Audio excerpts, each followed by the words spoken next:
पंडित जी के जीवन काल में लास्ट तक हमने देखा, कोई भी पंडित जी के पास आता था, अति वृद्ध हो गए थे पंडित जी, मच्छरदानी में बैठे रहते थे, और कोई भी संत आ जाए ऐसे हाथ जोड़कर प्रणाम करते।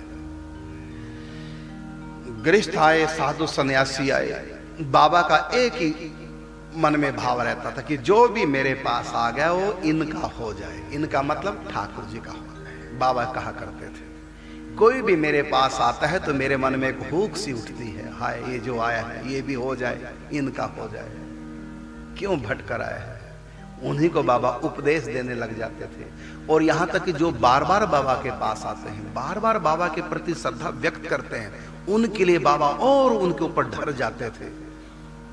डायरी मंगाते थे, पेन मंगाते थे, और डायरी में उनके लिए उपदेश लिख करके देते थे। डायरी पूरी भर देते थे, एक कागज पर एक उपदेश, एक पृष्ठ पर एक उपदेश, पूरी डायरी को भर देते थे। लिख लिख कर उनको दे देते, लो इसको हर रोज पढ़ा करो, इसमें क्या लिखा हुआ है। हमारे पास भी बाबा की डायरी है, कभी पढ़ाएंगे। दीदी के पास रखिए बाबा के उपदेश, उनके हस्त लिखित उपदेश। तो दीदी जी को डायरी दी, निर्मला दीदी को डायरी दी, कृष्णा दीदी को डायरी दी, उसको पूरा भर के एक पेज में एक उपदेश। आगे चरित्र आएगा तो आपको डायरी पढ़ के बताएंगे बाबा के उपदेश। तो बाबा अपने हाथों से लिख लिख करके, जो उनके प्रति विशेष श्रद्धा रखते थे, बार बार आते थे। तो बाबा को होता है कि ये फिर पता नहीं कब आएगा, तो उसको मैं लिखित रूप में दे दूंगा। आधा घंटा, कभी घंटा लगता बाबा को लिखते, पूरे पन्नों पे एक एक दो दो शब्द लिख करके डायरी देते और कहते रोज पढ़ा करो। और कोई ज्यादा नजदीक बाबा के आ जाए तो बाबा को होता है कि बस इसको अभी मिल जाए भगवान। ऐसा बाबा का हृदय उमड़ता था। फिर बाबा उसको नियम देते थे, इतने बजे उठना, इतने बजे खाना, इतना खाना, ये खाना, वो खाना, नजरों की अपना संयम करना, किसी की तरफ नहीं देखना, तो नहीं क्या क्या लिख करके पूरा देते। और कहते थे हर रोज डायरी भरा करो, रात को सोने से पहले देखा करो कि जो जो नियम लिखे हैं वो नियम मेरे जीवन में आज उतरे के नहीं, कोई नियम टूटा तो नहीं। डायरी हर रोज भरा करो, और जब भी मेरे पास आओ मुझको डायरी प्रतिदिन की दैनंदिनी दिखाया करो। तो बाबा देख करके चेक करते थे किस दिन इसने कौन सा नियम तोड़ा या नहीं तोड़ा। यदि किसी दिन डायरी में लिखा मिल गया कि अमुक तारीख को लिखा डेट कि ये नियम टूटा है, तो जब नियम किसी का टूटता था तो बाबा रोने लग जाते थे। बाबा को लगता कि जैसे कि कितना बड़ा घाटा हो गया, इसने नियम तोड़ दिया। फिर बाबा उसके आगे, चाहे कोई छोटा सा बच्चा क्यों ना, उसके आगे हाथ जोड़ते थे, आंखों में आंसू बहाते कि अपने साथ इतना बुरा क्यों कर रहे हो, तुमको अपने ऊपर तरस नहीं आता? ऐसी कौन सी मुसीबत आ गई जो भजन छोड़ दिया? इतना बाबा का तो एक ही था कि कोई भी मेरे पास आए तो इनका हो जाए, भक्ति में लग जाए, एक विश्वास अपना व्यर्थ न जाने। और ये शुरू से, जब बाबा गृहस्थ थे, घर में थे, तब भी कल बताया था ना कि घर घर में प्रचार, भक्ति का प्रचार। घर में खाने को कुछ नहीं बताइए, और निष्काम भाव से कोई भी बुलाए। बाबा ने तो कह दिया कि कोई भी व्यक्ति प्रसाद भी ना बांटे, जिससे कि गरीब से गरीब भी मुझको बुलाए, अपने घर में सत्संग कथा कीर्तन रखाए, और आसपास के लोगों को बुलाए, और सब जगह भक्ति का प्रचार। बाबा कहते थे प्रसाद भी नहीं बांटना, बस गंगा जल और तुलसी दल बांटो, बस कोई खर्चा ना, भक्ति का प्रचार। और मैं आप सबसे कहना चाहूंगा,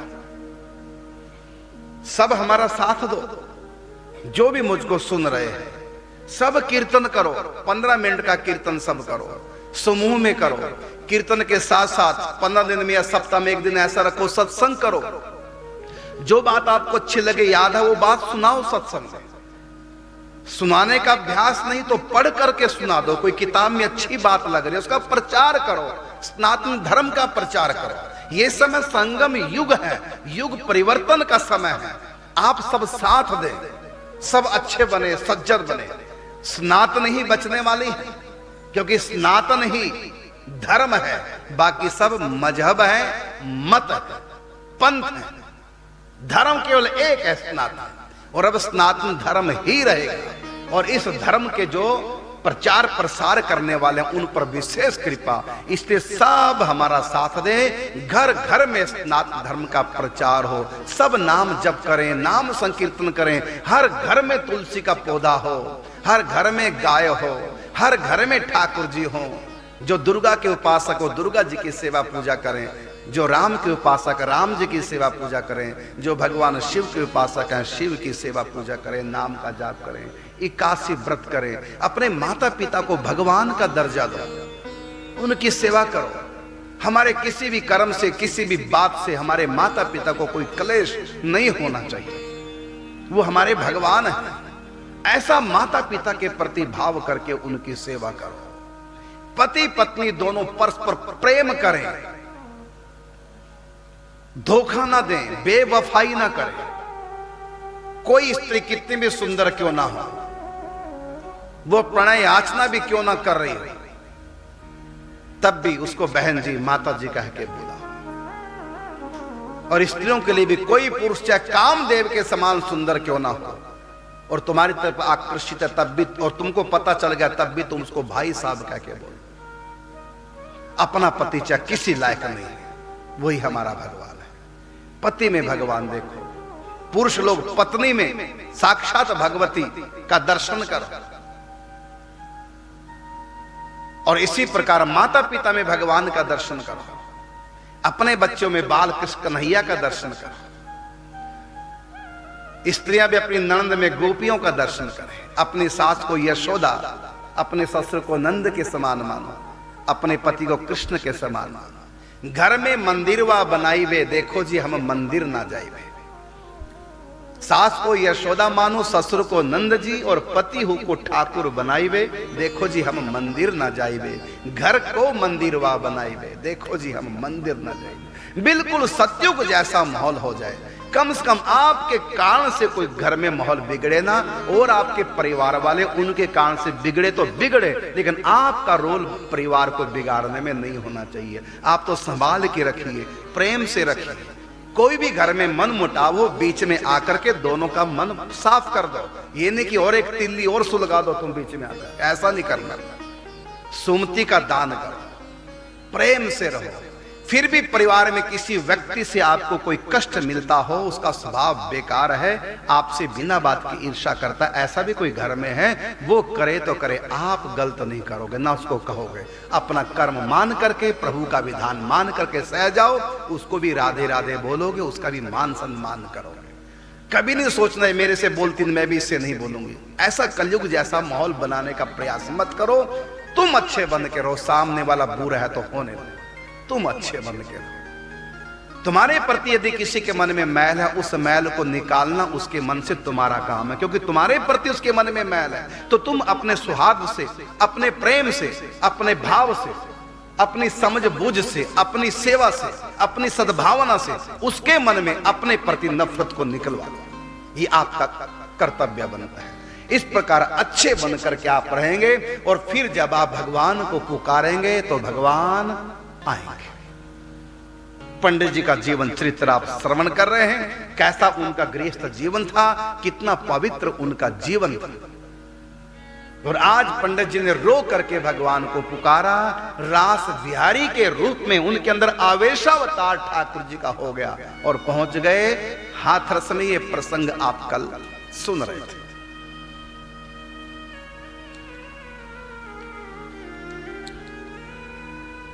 वृंदावन की रास मंडली श्री लाडली शरण जी महाराज मंडली के स्वामी जी, कलकत्ता कार्यक्रम में जाना था, वहां रासलीला का आयोजन था।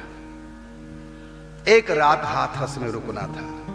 तो श्री जनार्दन चतुर्वेदी जी, जो लाडली शरण जी को पहले से जानते थे, लाडली शरण जी उनको जानते थे, उनको सूचना भेजी गई, एक दिन हमको रुकना पड़ रहा है ट्रेन के इंतजार के लिए, तो इस दिन रास हो जाए, हमारे रास बिहारी की व्यवस्था कर। खंडेलवाल धर्मशाला में व्यवस्था की गई, रास मंडली वहां रुकी, रास का आयोजन हुआ, और पंडित जी के पास निमंत्रण पहुंचा।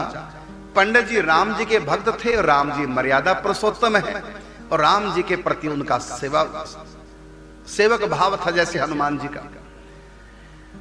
तो राम कृष्ण में कोई यद्यपि अंतर नहीं, जो राम है वही कृष्ण है, लेकिन लीला तो का तो भेद है ही है। राम की लीला मर्यादा वाली है और कृष्ण की लीला है मर्यादा से भी पार, शुद्ध प्रेम की लीला। तो पंडित जी को अपने भावों के अनुरूप कृष्ण की रास लीला नहीं लगी, और कि हमारे राम जी ही कृष्ण है, वहां सखियों के साथ में नाचेंगे गाएंगे, और मैं सेवक हूं और मेरे स्वामी है, तो स्वामी की जो प्रेम की लीला है, श्रृंगार रस की लीला है, सेवक का अधिकार नहीं कि जो नजर उठा के देखे। जहां सीताराम जी प्रेम करेंगे, हंसी मजाक करेंगे, तो वहां हनुमान जी चुपके से निकल जाएंगे बाहर, क्योंकि हनुमान जी का इन लीलाओं में प्रवेश नहीं, वो दास है। हाँ, जब सेवा की बात आएगी हनुमान जी आएंगे, लेकिन जब सीताराम का बिहार चलेगा तो हनुमान जी वहां से निकल जाएंगे कि मेरे कारण से बिहार में कोई विरोध अवरोध पैदा ना हो। तो इसी प्रकार वही भाव था पंडित जी का कि मैं दास हूं, राम मेरे स्वामी हैं और मेरे राम कृष्ण रूप से रास करेंगे सखियों के साथ में, मैं दास, मुझको अधिकार नहीं देखने का। कैसी उनकी भक्ति थी, नहीं गए। फिर जनार्दन चतुर्वेदी जी ने फिर दोबारा से अपने विद्यार्थी को भेजा और कहा कि यदि अब की बार पंडित जी नहीं आएंगे तो मैं स्वयं आऊंगा, बाजू पकड़ के खींच के ले आऊंगा बर। और जब दूसरी बार विद्यार्थी गए तो पंडित जी को लगा कि इतने बड़े गणमान्य पुरुष हैं और जब बुला रहे हैं तो न जाना भी उनकी आज्ञा की अवमानना है, उनका तिरस्कार है। मेरे द्वारा संभव नहीं किसी का तिरस्कार हो, चलो चला जाता हूं, लेकिन देखूंगा नहीं लीला। जब रास लीला होगी तब नहीं देखूंगा, सर झुका के बैठा रहूंगा और उन सब का मान भी हो जाएगा, न जाने से ठीक नहीं। तो पंडित जी चले गए अकेले।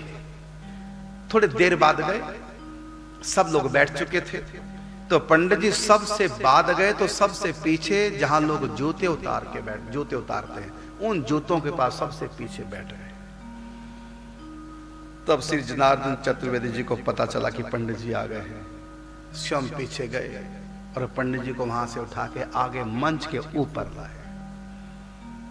और जो रासलीला के स्वामी जी थे श्री लाडली शरण जी महाराज, उनके पास बैठाने का प्रयास किया, उनके लिए आसन दिया, लेकिन पंडित जी बैठे नहीं।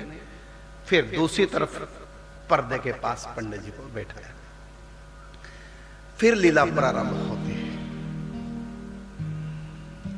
तो पहले नित्य विहार की लीला होती है, नित्य रास की लीला होती है। प्रिया प्रीतम रास करते हैं सखियों के साथ में, गाते हैं, बजाते हैं, नृत्य करते हैं, और पंडित जी आंख उठा के दर्शन नहीं कर रहे, बस नीचे से कभी कभी चरणों को दर्शन कर लेते हैं। जब नृत्य करते करते श्री जी ठाकुर जी पंडित जी की तरफ निकलते हैं, नृत्य करती है सखियां, तब उनके चरणों के पर दृष्टि पड़ जाती है, लेकिन सर उठा के नहीं देखा। क्यों? भाव क्या था? मैं दास और ये मेरे स्वामी हैं। तो स्वामी की इस प्रेममयी लीलाओं में दास का अधिकार नहीं है, और दास का अधिकार तो चरणों का है। हनुमान जी का अधिकार चरणों का है, राम जी के चरणों में ध्यान रहता है, चरणों को अपनी गोद में रखते हैं, चरणों को सहलाते हैं। यही भाव पंडित जी का। नित्य रास हुई, उसके बाद फिर लीला प्रारंभ हुई। प्रथम दिन की लीला सब जानते हैं, जब भी रास होती है वृंदावन में, कहीं भी रास होती है तो लीला से पहले नित्य विहार लीला होती है, उसके बाद कोई चरित्र कोई लीला होती है। तो नित्य विहार हो चुका था और उसके बाद लीला प्रारंभ थी, गोप देवी लीला, जो कि गर्ग संहिता में आप पढ़िए। अवतार काल की लीला, राधा माधव गोलोक धाम से जब अवतार लेते हैं, नीचे आते हैं धरती पर, उस समय की लीला है, मृत्यु लोक की लीला है। चित्रा सखी ने श्री कृष्ण का एक सुंदर सा चित्र बनाया। इससे पहले श्री कृष्ण की कुछ बातें बताई राधा रानी को। राधा रानी ने कृष्ण कथा सुनी तो श्री कृष्ण कथा सुन करके राधा रानी कृष्ण से प्रेम करने लगी। उनको नहीं पता ये कृष्ण कौन है, ऐसा उस लीला में दिखाया। और बार बार कथा कृष्ण की सुनकर के कृष्ण की तरफ आकर्षित हुई और चित्र से पूछा, सखी हैं कैसे, इनका रूप रंग कैसा है? तो चित्रा सखी चित्र बनाती है और चित्र जो ही राधा रानी को दिखाया, राधा रानी चित्र को देखते ही प्रेम में ऐसी विवल हो गई कि इनके प्रत्यक्ष में देखे बिना मानो एक क्षण भी युगों के समान बीतने लगा। इनका नाम क्या है तो बताया, कृष्ण इनका नाम है। अब कृष्ण कृष्ण कृष्ण राधा ने जपने लगी, इतना रस आने लगा कृष्ण नाम में। फिर सखियों से कहा, ललिता से कहा, ललिता एक बार मैं इनको प्रत्यक्ष देखना चाहती हूं, जिनके नाम में इतना रस है, जिनके चित्र देखने से मैं भाव विवल हो गई। ये तो कोई प्रेम देव लगते हैं, साक्षात प्रेम स्वरूप है। आज तक मेरा मन कहीं आकर्षित नहीं हुआ है, मेरे मन में कोई आज तक चाह पैदा नहीं हुई। आज मेरे मन में एक नवीन चाह पैदा हुई, वो क्या? इनको मैं एक बार प्रत्यक्ष देखना चाहती हूं। तो ललिता जी कहती है, आज ही हो जाएगा आपका काम। अभी गोवर्धन गौवे चराने गए दूसरे रास्ते से, कल वो इसी रास्ते से नंदगांव हो गए बरसाना होते हुए, तो आज भी इसी रास्ते से आएंगे। तो मैं आपको दर्शन करा दूंगी, मैं मिला दूंगी। अब ठाकुर जी गोवर्धन से गौवे लेकर के संध्या के समय नंदगांव जाते हैं, रास्ते में बरसाना। तो बरसाने से जब ठाकुर जी निकलते हैं तो सखियां राधा रानी को ऊपर महल में अटारी पे चढ़ा देती हैं और एक गवाक्ष पे खड़ी कर देती हैं। यहां से सबसे बढ़िया दर्शन होंगे, क्योंकि यहां से मुड़कर नंदगांव की तरफ मुड़ेंगे, तो आप यहां से दर्शन कर लेना। तो जब ठाकुर जी आते हैं आवनी लीला में, गौओं को लेकर के, आगे गौएं, पीछे गौएं, दाएं गौएं, बाएं गौएं, ठाकुर जी पीतांबर नील बदन और मुख पर गौओं के खुर से उड़ी हुई धूल, लटाओं में पिंगल लटाएं हो गई ठाकुर जी की, और इतना सुंदर धूल से दूषित ठाकुर जी का तन बसन, केश धूल से दूषित, थके थके से दिन भर के गैया चरा के लौट रहे थे, आंखें अलसाई अलसाई सी, लेकिन ठाकुर जी की चाल और ठाकुर जी का रूप माधुर्य सौंदर्य अपार। ठाकुर जी के दर्शन करते ही राधा रानी प्रेम में इतनी अधीर हो गई, प्रेमानंद रोम रोम में छा गया, अपने शरीर को संभाल नहीं पाई उस दर्शन आनंद में, प्रेमानंद में, रसानंद में, देह की सुध भूल गई, गिर पड़ी। सखियों ने मुश्किल से संभाला, हवा की जल पिलाया, और जब चेतना लौटी श्री जी की, तब तक ठाकुर जी नंदगांव की तरफ, संकेत वन की तरफ बहुत दूर आगे निकल गए। एक बार और इनको मिला दो, एक बार और दर्शन करा दो, मैं इनसे मिलना चाहती हूं। राधा रानी ने खाना पीना सब छोड़ दिया, कृष्ण के विरह में तड़पने लगी। राधा रानी कहती है कि इनके बिना मेरा जीना मुश्किल हो गया, सखियों कुछ करो। तब पूर्णमासी को बुलाया जाता है। पूर्णमासी कहती है राधा रानी से कि मैं तुमको उपाय बताती हूं, कृष्ण को वश में करने का उपाय, क्योंकि कृष्ण ऐसे किसी के पास नहीं आएंगे, कृष्ण उसी के पास आते हैं जो कृष्ण के मन को मोह लेता है। तो कृष्ण के मन को मोहना कैसे होगा? तो कहा कि तुलसी का व्रत करो, तुलसी का पूजन करो। इनको तुलसी से बहुत प्रेम है, तुलसी पूजन करें, तुलसी का नाम संकीर्तन करें, तुलसी की परिक्रमा करें, तुलसी का पूजन करें, तुलसी का कीर्तन दीपदान करें, तुलसी का सिंचन करें, तुलसी को लगाएं। तो इस प्रकार तुलसी की सेवा करने से, तुलसी का व्रत करने से तुलसी महारानी प्रसन्न होगी और तुलसी वरदान देंगी। तो कृष्ण मिलन मांग लेना वरदान। जो 4 महीने लगातार राधा रानी ने व्रत किया, तुलसी का पूजन किया, जो जो पूर्णमासी पुरोहितानी ने बताया, और जब पूरे 4 मास हो गए, अब श्री कृष्ण के विरह में राधा रानी विशेष तड़पने लगी। ये सब लीला में दिखाया जा रहा, जो मैं आपको बता रहा हूं। पंडित जी बैठे हैं, इस लीला को देख रहे हैं। जब नित्य रास हुआ था वो पंडित जी ने नहीं देखा, चरणों को देखते रहे। लेकिन जब ये संवाद होने लगा, और उस समय जो कृष्ण की भूमिका में थे वो लाडली शरण जी महाराज जो हैं स्वामी जी, उनके पुत्र जिनका नाम था प्रेम किशोर, वो कृष्ण की भूमिका में थे। और उनसे थोड़ा सा छोटा बच्चा वो राधा रानी की भूमिका में था।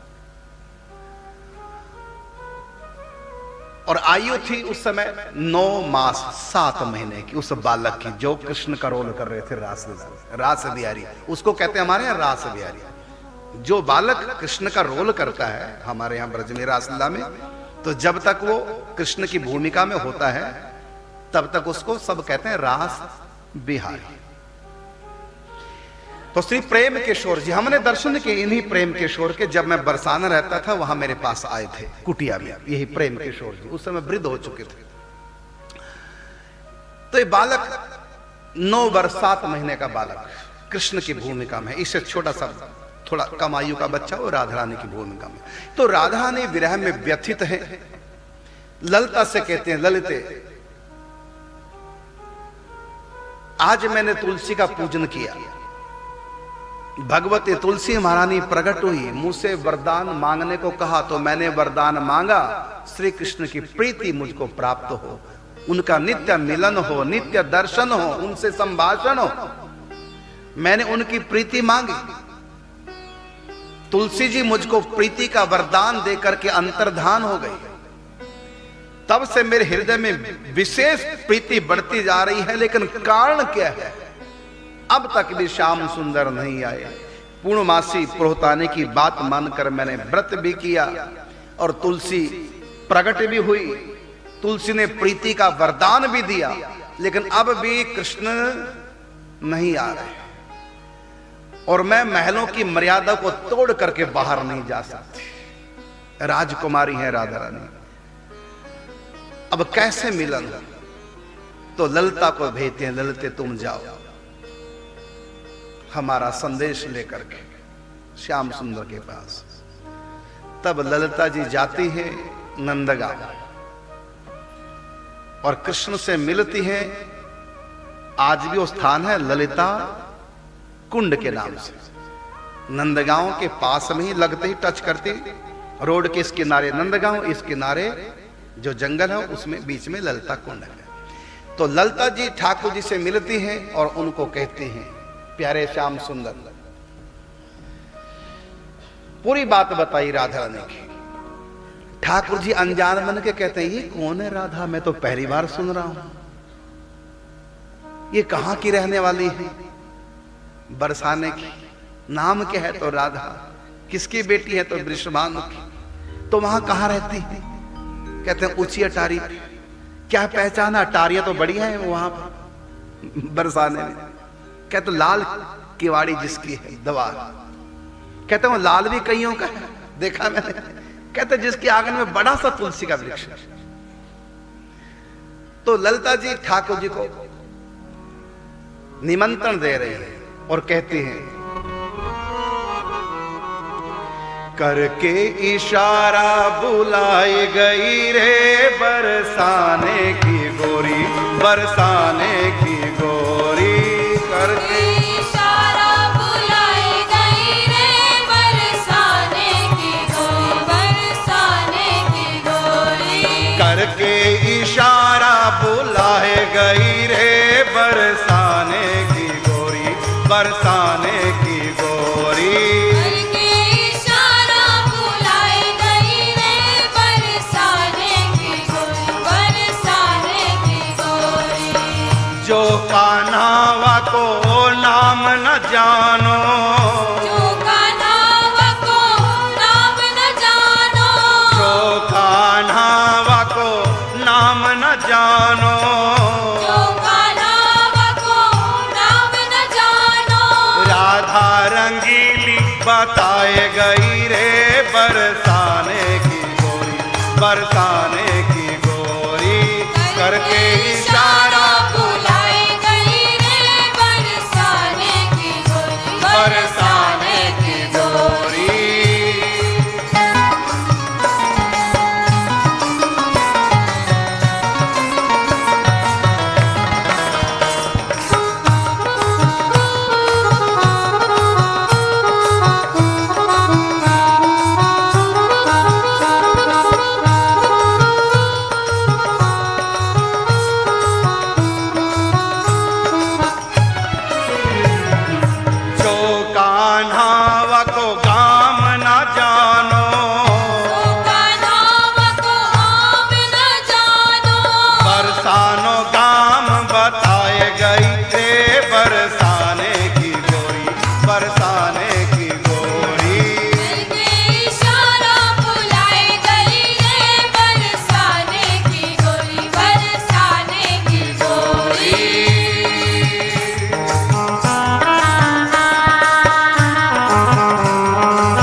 कान्हावा की गली नहीं जानो, जो कान्हावा की गली नहीं जानो, गली रंगीली बताए गई रे बरसाने की गोरी, बरसाने की गोरी। करके इशारा बुलाए गई रे बरसाने की गोरी, बरसाने की गोरी।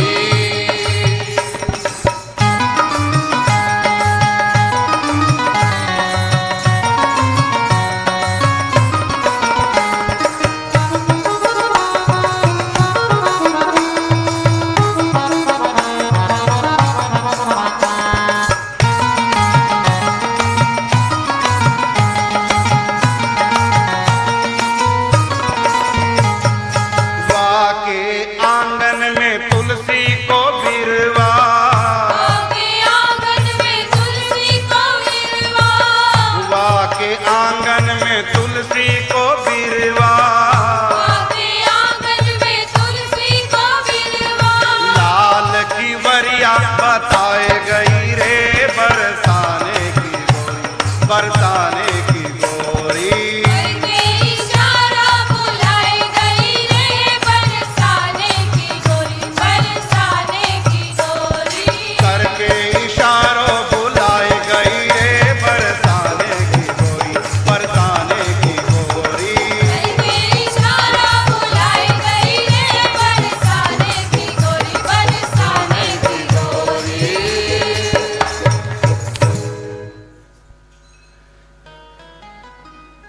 तो ये मंच पे लीला दिखाई जा रही है और इसमें संस्कृत में संवाद हो रहे हैं।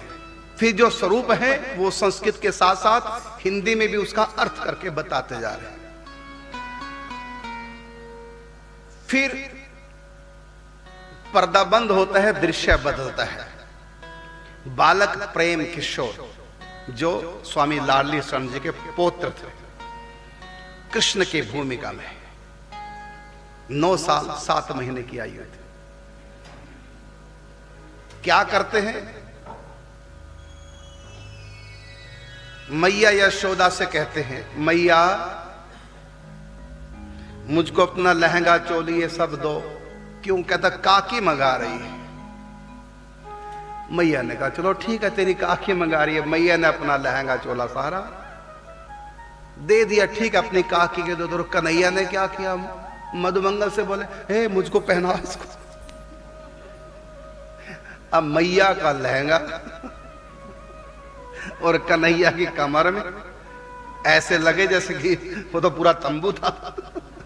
9 गज का लहंगा जैसे तैसे लपेटा उसको, करते करते ऐसे करके और चुनरी उठाई। मधुमंगल ने कहा ये क्या हो रहा है? कहते मुझको गोप देवी बना दो, गोप वधू बना दो, मुझको कुछ खेल करेंगे। ठीक है, बना दिया। अब गोप वधू बन करके घूंघट निकाल के ठाकुर जी आए बरसाना में, राधा रानी के महल में, जो एड्रेस ललिता जी बता गई थी।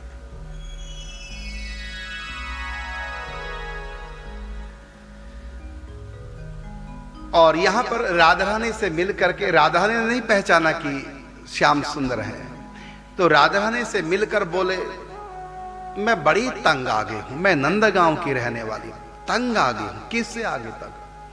कहते रो नंद के पूत से। क्या हो गया? ठाकुर जी अपनी खुद बुराई कर रहे हैं, परीक्षा करते ठाकुर जी अपने भक्तों को कुसंग दे करके, दूसरे मत मजहबों का है ना, स्नातन धर्म की परंपरा से उल्टी बातें बोलने वाले का कुसंग दे करके परीक्षा करते हैं ये कितना मजबूत है। जब गाय भैंस बांधने के लिए खूंटा गाड़ते हैं ना, तो गाड़ते गाड़ते इसको पक्का जब करते हैं तो बीच में हिला के भी देखते हैं, अभी हिल रहा है तो फिर और उसमें ठोका जाएगा। जब हिलना बंद होगा, हाँ अब मजबूत है। तो ठाकुर जी बीच बीच में भक्तों को हिला कर देखते हैं, तो कुसंग दे देते हैं ठाकुर जी। क्या होता है माला करने से? ऐसे लोग कहने वाले मिल जाएंगे। क्या होता है वृंदावन जाने से? ऐसे कहने वाले, अरे लंबा चौड़ा तिलक इसके लगाने से क्या होता है, ये सब ढोंग पाखंड है, इस तरह की बातें बोलने वाले मिल जाते हैं। तो ठाकुर जी कुसंग दे करके परीक्षा करते हैं और जब देखते हैं कि हिल गया फिर ठोकते हैं। कैसे? संतों के माध्यम से, सत्संग दे करके फिर मजबूत करते हैं, फिर हिलाकर देखते हैं, अगर हिल गए फिर दोबारा सत्संग देंगे, और यदि हिले नहीं बस उनके हृदय में आकर के बंदी बन जाते हैं। अब मैं सदा के लिए तुम्हारा हो गया, क्योंकि तुम दृढ़ हो गए हो, मजबूत हो गए। मंत्र जाप मम दृढ़ विश्वासा, पंचम भजन सो वेद प्रकाशा। अब तुम दृढ़ता आ गई हो, अब दृढ़ हो गए हो, अब तुम हिलोगे नहीं। कोई कितना भी कुसंग सुनाए, अब ना ही छूटे नाम रट लागी। जब दृढ़ हो जाओगे, कुसंग का जब असर नहीं होगा, तब हृदय में भगवान आकर के बस जाते हैं। तो वो लीला ठाकुर जी यहां कर रहे हैं, एक प्रकार से हमको सिखा रहे हैं कि कैसे मैं हिलाकर देखता हूं। भले कोई मेरे प्रेम में कितना भी व्याकुल हो, लेकिन फिर भी मैं उसको हिला करके देखता हूं। तो गोप वधू के रूप में ठाकुर जी राधा रानी के पास आए और हिलाकर देख रहे हैं और कहा, मैं तो उस नंद के पूत से बड़ी दुखी हूं। क्यों? पीछे पड़ा रहता है। तो राधा ने कहती है, तो किस्मत वाली है, सारी दुनिया जिनके पीछे पड़ी है वो तेरे पीछे पड़ा, अच्छी बात है। तो ये तो अच्छी बात है। तो ठाकुर जी बोले, अच्छी बात तो है, लेकिन वो मेरे ही पीछे नहीं पड़े। पहले मुझको अच्छा लगता था मेरे पीछे पड़े, लेकिन मैंने कईयों के पीछे पड़े देखा उनको। तो ये कोई अच्छी बात है? कोई चाहेगा कि जो मेरे पीछे पड़े किसी और के पीछे भी पड़े? कहते बिल्कुल भंवरे की तरह है, किसी फूल का सगा नहीं है, फूल के बिना रहना भी नहीं और किसी फूल का होना भी नहीं। आज उस फूल पे, थोड़ा उस फूल पे, थोड़ा उस फूल पे, फूल फूल पे घूमता फिरता है, किसी का सगा नहीं है। तो मेरा तो मन ही खट्टा हो गया उससे, लेकिन क्या करो, पीछे पड़ा है। लेकिन मैंने भी ठान रखा है। तो राधा ने कहा कि तुम श्याम सुंदर को जानती नहीं हो, प्रेम के सागर है, वो प्रेम के सरोवर है। कोई भी आए घाट पर सब पानी पिए।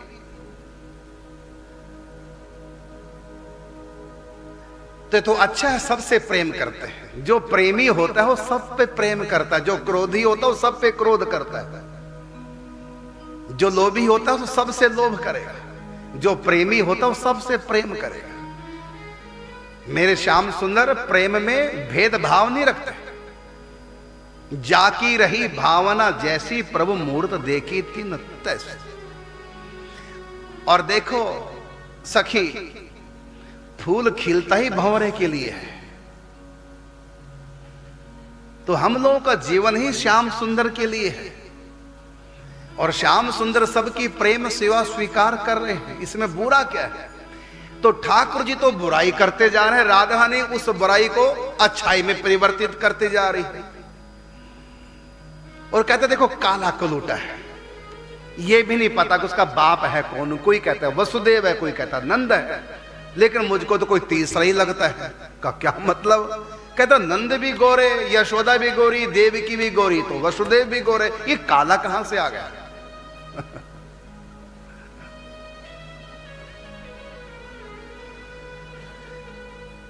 इसको तो हमको तो कुछ और ही लगता है। और देखो, न तो नंद बाबा जैसी इसमें कोई मर्यादा दिखती है, न यशोदा जैसी कोई मर्यादा, न वसुदेव देवकी जैसी कोई सहन शक्ति दिखती है। चोरी वो करता है, झूठ वो बोलता है, किसी का सगा बन के वो नहीं रहता। और नंद गांव में चाहे कोई नई निवेली बहू हो, उसको पता चल जाए, उसको घूंघट उठाने का बड़ा शौक है। जो भी सामने आ गई बहू, जान क्या मान या ना मान, मैं तेरा मेहमान, जबरदस्ती पीछे। मजाल जो कोई उसके सामने से घूंघट निकाल के निकल जाए तो।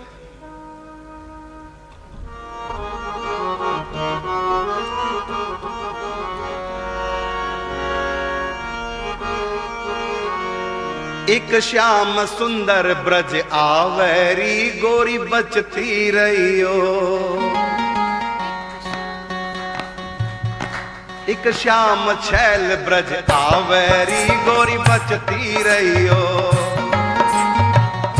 छैल ब्रज आवेरी, गोरी बचती रहियो। वो तो पीछे पीछे आवेरी गोरी बचती रहियो। वो तो पीछे पीछे आवेरी गोरी बचती रहियो। एक शाम गैल ब्रज आवरी गोरी बचती रहियो। एक शाम छैल ब्रज आवेरी गोरी बचती रहियो।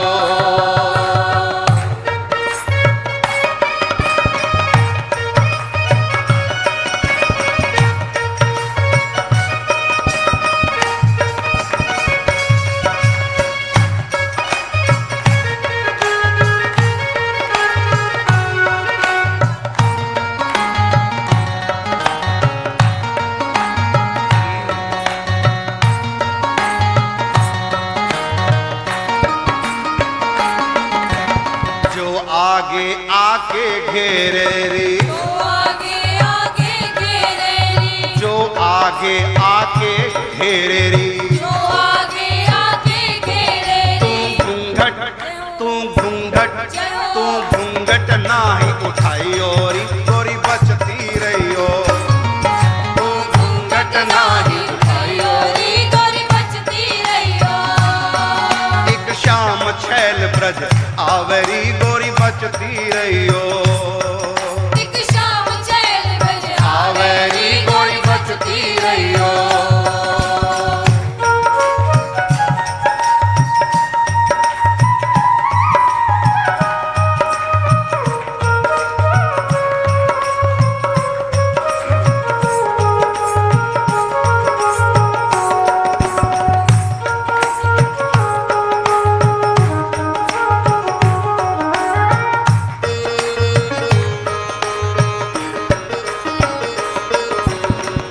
आके तेरो घूंघट खोले, जो आके तेरा घूंघट खोले, जो आके तेरो घूंघट खोले, जो आके तेरा घूंघट खोले। तू नैना नाही मिलई ओरी गोरी बचती रहियो। तू नैना नाही मिलई ओरी गोरी बचती रहियो। एक शाम छैल ब्रज आवरी गोरी बचती रहियो। एक शाम छैल ब्रज आवेरी गोरी बचती रहियो।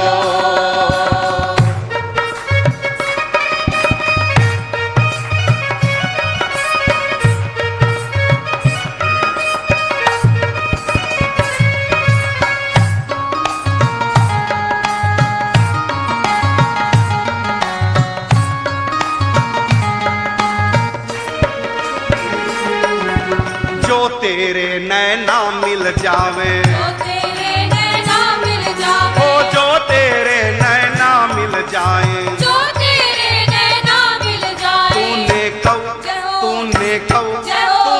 कऊ मत मुस्कई ओरी गोरी बचती रहियो।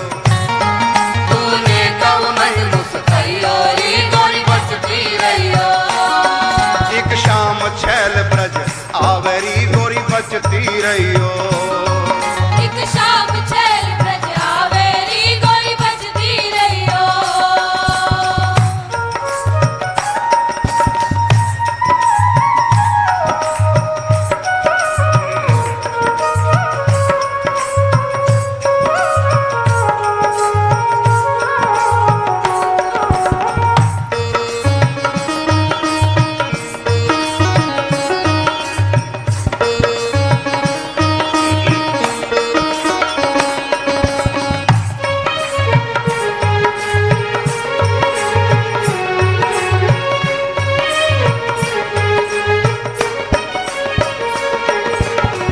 तेरे नैना मिल जाए, जो तेरे नैना मिल जाए, जो तेरे नैना मिल जाए, जो तेरे नैना मिल जाए। तू हंस हंस जय हो, तू हंस हंस जय हो। तू हंस हंस मत बत रही ओरी गोरी बचती रहियो। तू हंस हंस मत बत रही ओरी गोरी बचती रहियो। एक शाम छैल ब्रज आवरी गोरी बचती रहियो। एक शाम छैल ब्रज आवेरी गोरी बचती रहियो।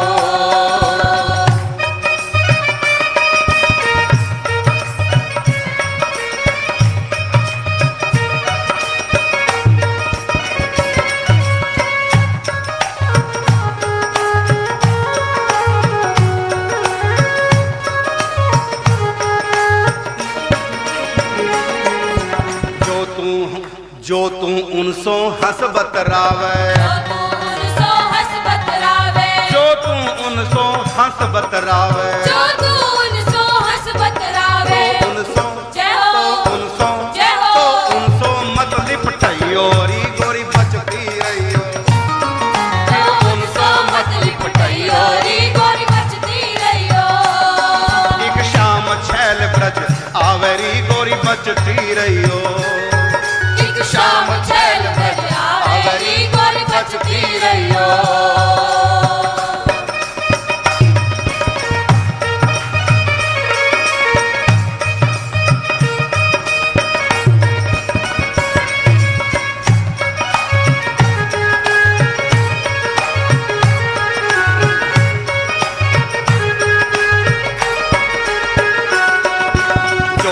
हंस हंस के लिपटावे, तू हंस हंस के लिपटावे, जो तू हंस हंस के लिपटावे, जो तू हंस हंस के लिपटावे, फिर लौट के जय हो, फिर लौट के जय हो, फिर लौट के घर मत जाइयो री गोरी बचती रहियो, फिर लौट के घर मत जाइयो री गोरी बचती रहियो।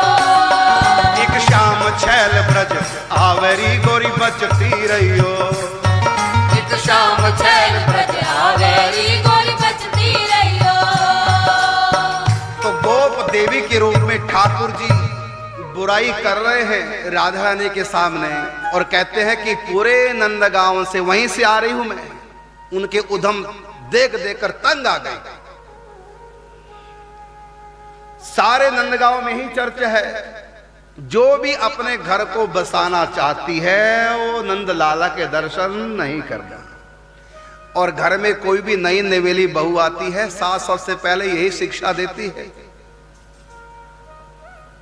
तो सारे अवगुण कर लेना लेकिन नंद लाला के दर्शन नहीं करना। मैं तुमको सुधार दूंगी, एक एक अवगुण तुम्हारे, तुम में लाख अवगुण क्यों ना हो तब भी मैं अपनी लाडली बहू को अच्छा बना दूंगी। बस शर्त एक ही है, एक अवगुण ना हो। कौन सा? कि नंद लाला को देखना देना, नहीं तो कहीं की नहीं रहेगी।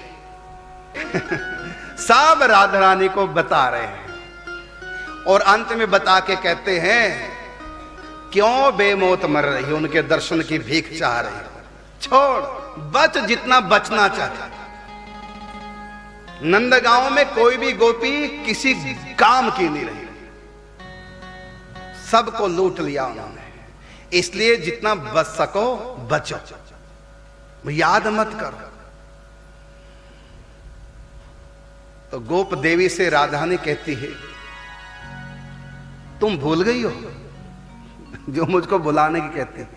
क्या करूं, मीठा ही इतना है, भूला नहीं जा सकता, लेकिन तंग आ गई मुझसे। मैंने सोचा भूलने का एक उपाय है। क्या? मैं नंदगांव छोड़कर दूर चली जाती हूं। दूर रहने से दूर रहने की आदत पड़ जाती है और पास रहने से पास रहने की आदत पड़ जाती है। इसलिए मैं नंदगांव छोड़ के आ गई। कुछ समय तुम मुझको अपने पास रख लो। राधा ने कहती है कि मैं तुमको पास रखूंगी, लेकिन मुझको एक बार मिला दो, मेरे श्याम सुंदर से मिला दो। मैंने उनके लिए 4 महीने व्रत किया तुलसी का। तुलसी माता प्रकट होकर वरदान भी दे गई कि तुमको मिलेंगे, उनकी प्रीति मिलेगी। तुलसी माता का वरदान झूठा तो नहीं हो सकता। ठाकुर जी मनी मन लड्डू से फूट रहे। हाँ, सच्ची कह रही हो, झूठा नहीं हो सकता, मैं आ गया हूं। लेकिन गोप देवी के रूप में। और राधा रानी कहती है गोप देवी से, मुझको तो तुम्हारे भीतर ही उनकी छवि नजर आती है, क्योंकि जो उनसे प्रेम करते हैं ना, मुझको उनके भीतर उन्हीं की छवि नजर आती है।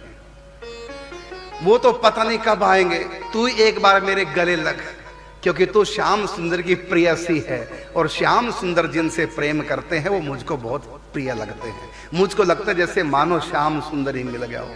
सखी आओ मेरे गले लगो। तो सखी कहते शर्म आ रही है मुझको, इन सब सखियों को अलग कर दे। कहती इन सखियों को अलग नहीं करूंगी तो मैं ही अलग हो जाती हूं कमरे में, आओ एक बार मेरे गले लगो। और ठाकुर जी भीतर गए, राधा रानी को गले लगाया और गले लगते ही राधा ने एकदम कर दिया, क्या? अरे तुम्हारी छाती तो मर्दों जैसी सपाट सी है, तू गोपी कहां, तू नारी कहां है? कोई चिन्ह नजर नहीं आता नारी का। तो ठाकुर जी घूंघट उठा के पीछे कर दिए और फेंट से बंसी निकाली, लो देखो बे नारी नहीं मैं नारा हूं।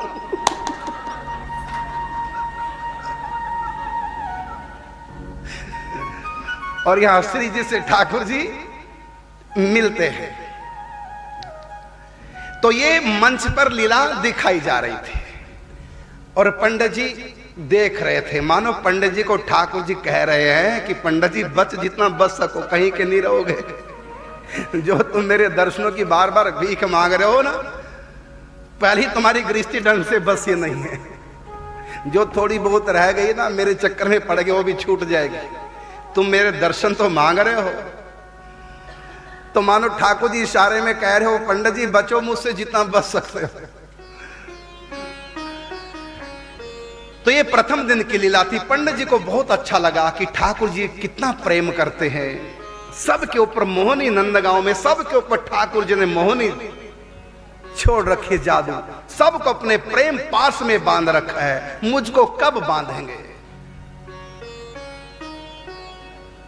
कब मेरे ऊपर ये जादू करेंगे? नंदगांव में सबके ऊपर ठाकुर ने जादू किया, मेरे ऊपर कब जादू करेंगे ठाकुर जी? तो रासलीला पूर्ण हुई, अपने घर आ गए। अगले दिन तो पंडित जी अपने भी पहुंच गए। अगले दिन विदुषी लीला थी, उससे अगले दिन गुनीजन लीला थी। पूरा विस्तार नहीं करेंगे, हमने एक लीला का विस्तार कर दिया। अगले दिन गुनीजन लीला थी और चौथे दिन श्री कृष्ण जन्म लीला थी। जन्म हो चुका था, बधाइयां गाई जा रही थी। जो हारमोनियम पे जो स्वामी लाडली शरण जी महाराज थे, वो हारमोनियम छोड़ के भीतर चले गए श्रृंगार कक्ष में, क्योंकि अब दृश्य आएगा कि शंकर जी दर्शन करने आएंगे। मैया यशोदा से भिक्षा मांगेंगे दर्शन की, मैया दर्शन नहीं कराएगी, वो लीला चलनी है। तो शंकर जी का रोल स्वयं श्री लाडली शरण जी महाराज करना था, इसलिए वो शंकर जी की ड्रेस धारण करने के लिए भीतर कक्ष में गए और जाते समय इशारा कर दिया। दृश्य क्या था मंच पर कि पलना में ठाकुर जी झूल रहे हैं, यशोदा और दयाराम जी थे, वो यशोदा के रोल में थे।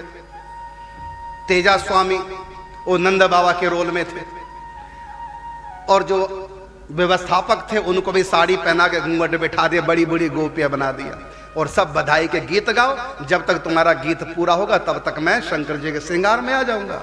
और इधर प्रेम किशोर जी जो श्री लाडली शरण जी के पौत्र थे, प्रेम किशोर जी, वो पलने में लेटे हुए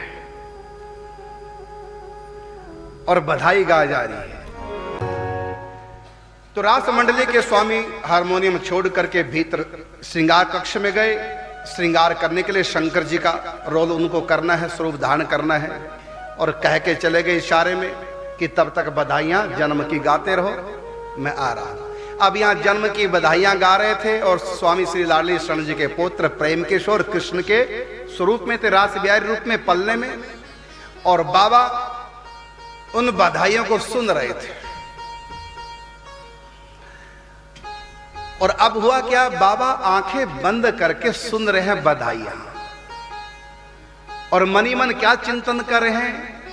5000 साल पहले नंद भवन में नंद उत्सव मनाया जा रहा है, ये मन में चिंतन सोच रहे हैं। और जो कानों में आवाज आ रही है तो यही भाव कर रहे हैं कि नंद के आंगन में सब ब्रजवासी, स्त्री क्या पुरुष क्या अबाल, सब इकट्ठे, सब गा रहे हैं, नाच रहे हैं। मनी मन झांकी, कैसा वो महल, कैसा वो आंगन, कैसी सखियां, कैसे वो बाल कृष्ण, नंद यशोदा, कैसे वो, जैसा बधाइयां सुन रहे थे, भीतर चिंतन चल रहा था।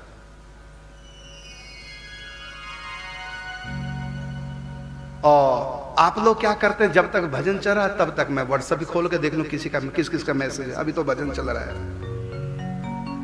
लेकिन बाबा अपने मन को गोकुल ले गए, नंद भवन, चिंतन में डूबे। अब सारे बधाइयों का आनंद ले रहे, ताली बजा रहे, कोई नाच रहे, सब दर्शन कर रहे हैं, और पंडित जी आंख बंद करके सुनने पे ध्यान और चिंतन। भाव क्या कर रहे हैं? साक्षात नंदालय मेरे सामने, बधाइयां गाई जा रही हैं ब्रजवासी का, वो सब चिंतन में डूबे। और इधर हुआ क्या? बाबा का ये भाव देखकर, और बाबा कई दिन से रो रहे थे मुझको दर्शन साक्षात कब हो। और इधर से रास बिहारी ने खेल प्रारंभ कर दिया। कलकत्ता जाना था, बीच में रुक गए, जबकि एक दिन के रुकना था, रुक गए 6 दिन। आगे तार भेज दिया, कलकत्ता में यही आनंद आ रहा है, ठाकुर जी आगे जा ही नहीं रहे, बाद में आएंगे, यहीं पर रस लगा बरसने। और इधर हुआ क्या? पंडित जी का भाव, उनका जीवन, उनका पवित्र जीवन, उनकी साधना, उनका भक्ति का प्रचार, उनकी निष्कामता, उनका निष्पाप जीवन, उनका विरह, उनका त्याग, उनका वैराग्य, उनकी क्षमा, उनकी सहन शक्ति, ये सारे सद्गुण, सारे शुभ कर्म एक साथ सबने जोर लगाया। बाबा का ध्यान लग गया, बाबा का ध्यान लग गया चिंतन में, नंद भवन, और कानों में आवाज आ रही बधाइयों की। इधर हुआ क्या लीला? श्याम ठाकुर जी गोलोक बिहारी, नंद नंदन, यशोदा नंदन, वो बालक प्रेम किशोर जो कृष्ण के स्वरूप में पलने में, उसके भीतर ठाकुर जी प्रवेश कर गए, या आपकी भाषा में कहें आवेश आ गया, आवेशावतार ठाकुर जी का हो गया। और उस बालक प्रेम किशोर ने जो कृष्ण के रूप में है, रास बिहारी रूप में, उनके गले में गेंदे का हार था, उसमें से एक फूल मोटा सा निकाला, हाथ में लिया, और कोई देख नहीं रहा, देखा सब गाने बजाने में मस्त हैं, और बाबा आंख बंद करके चिंतन में डूबे थे। वो बालक नहीं रहा, श्याम ठाकुर जी आगे उनके अंदर, गेंदे का फूल हाथ में लिया, सबकी नजरें बचा के जोर से बाबा के छाती पे दे मारा था, बाबा के हृदय पे लगा। और जो ही, क्योंकि ध्यान में बैठे थे, जो ही फूल हृदय पे लगा, एकदम बाबा की आंख खुली। जो ही बाबा की आंख खुली, भीतर जो चिंतन चल रहा था वही स्वरूप बाहर प्रकट हो गया, नंद भवन प्रकट हो गया। वो रासलीला के, रामलीला के वो पर्दे दिखाई देना बंद हो गए, वो हारमोनियम सब दिखाई देना बंद, लोग दिखाई देना बंद, वो पंडाल मंच दिखाई देना बंद। क्या दिखाई दे रहा है? गोकुल, नंदालय, पूरा ब्रजमंडल बधाई में मस्त, सब नाच रहे हैं। और वो बालक जो प्रेम किशोर था कृष्ण के रूप में, वो साक्षात श्री कृष्ण, उनको दर्शन हो गए, दिव्य लीला के दर्शन हो गए, और सब बधाई गा रहे हैं। अलौकिक दृष्टि, दिव्य गोकुल हाथरस में प्रकट हो गया। एक दिन मैंने कहा था, जहां हरि के नाम का होता है गुणगान, वहीं अयोध्या द्वारिका, वहीं बसे भगवान। बाबा के लिए हाथरस में गोकुल प्रकट हो गया, भाई जी के लिए, पूज्य बाबा के लिए गोरखपुर में वृंदावन प्रकट हो गया, पूज्य सरकार के लिए दरभंगा, सुपौल, बिहार में वृंदावन प्रकट हो गया। जहां भी प्रेमी जन अधिकारी होते हैं, भगवान अपने धाम और परिकरों सहित उनके सन्मुख प्रकट हो जाते हैं। एक बार मैंने कहा था, जो वृंदावन से बाहर के रहने वाले हैं, और ये उपासना वृंदावन की है, बाहर वालों के लिए नहीं, तो घबराए नहीं, बाहर वाले भी घर वाले हो सकते हैं। कैसे? चिंतन करो वृंदावन का, वृंदावन में विहार करते प्रिया प्रीतम के दर्शन करो, चिंतन करो, तो जहां भी तुम हो, तुम वृंदावन में ही हो। यदि वृंदावन का चिंतन हो रहा है, तो बाबा गोकुल का चिंतन कर रहे थे, तो वहां गोकुल प्रकट हो गया। जो बालक प्रेम किशोर थे, साक्षात ठाकुर जी के रूप में प्रकट हो गए, और इस दिव्य गोकुल को, इस नंद उत्सव को, और उस बालक के रूप में ठाकुर जी की छवि, और उसी समय बाबा मूर्छित हो गए, उस आनंद को संभाल नहीं पाए। एक श्याम छैल ब्रज आए री, गोरी बचती रही, बाबा बच नहीं पाए। ठाकुर जी ने अपनी मुस्कान से और नेत्रों की कटाक्ष से बाबा को ऐसा घायल कर दिया, बाबा मूर्छित होकर गिर पड़े। हाँ प्राणनाथ, जैसे कि एकदम तीर मारा हो किसने, शिकारी ने, तो अपने प्रिय का नाम लेकर जैसे प्राण पखेरु अब उड़ने चाह रहे हैं, हाँ प्राणनाथ करके गिर गए। बाबा की आंखों से झरझर आंसू। मूर्छित हो गए। जब होश आई, हा प्राणनाथ। एक बार तो लीला में व्यवधान पड़ा, क्योंकि अभी शंकर जी की लीला होनी, शंकर जी बाल कृष्ण के दर्शन करने आना, अभी आधी लीला पड़ी थी। बाबा बेहोश। अंदर समाचार पहुंचा स्वामी जी के पास, जो शंकर जी का श्रृंगार कर रहे थे। उन्होंने कहा थोड़े समय के लिए पंडित जी को यहां से उठा के ले जाओ, लीला में व्यवधान हो, लीला चलती रहेगी। 3-4 व्यक्तियों ने, जनार्दन जी आगे, उनके सब संगी साथी उठाया, वहां से थोड़ा अलग ले गए और लीला प्रारंभ, शंकर जी की लीला। और बाबा का विरह है, यह है बाबा के जीवन भर की तपस्या का, भजन का, साधना का, क्षमा का, सहन शक्ति का, प्रेम सौहार्द का, शांति का, ये फल है भगवत प्राप्ति। भगवान ने ऐसी ठगोरी डाली बाबा के ऊपर,